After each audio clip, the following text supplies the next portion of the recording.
به این دولت کردن اعتماد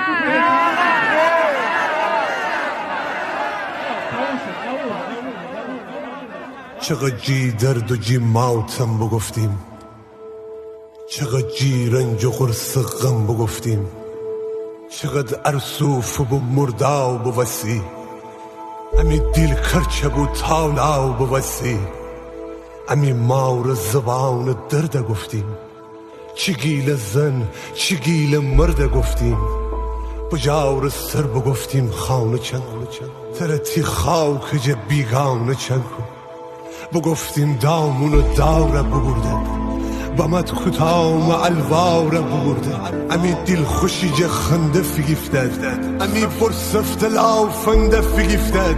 بشیم شورا و دیاره بگفتیم هفرمان در هوشارداره بگفتیم امر گمج بمانست گل زاوک دوغوتی بج بمانست امی گردشمی جه کج بمانست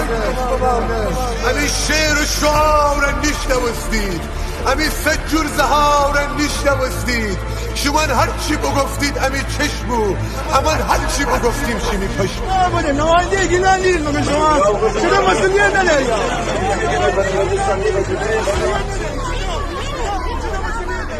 الان دقب دارم هچیم نکن فکر سراوا و نفوجه اشغال 90 متر اخر مسئولی تو ان چی بساته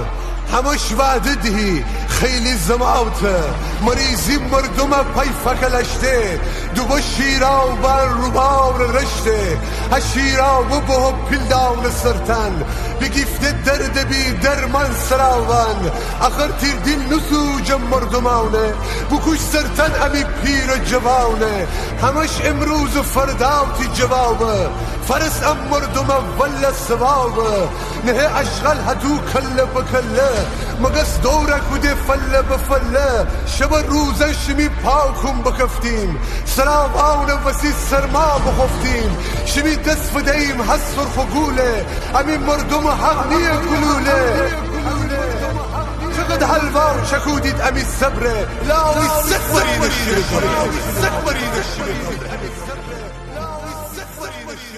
مگس امر به کشتن داره داداش مگس امی زندگی همه بردن داره امی سکن همه مریض واسن داره از مگس از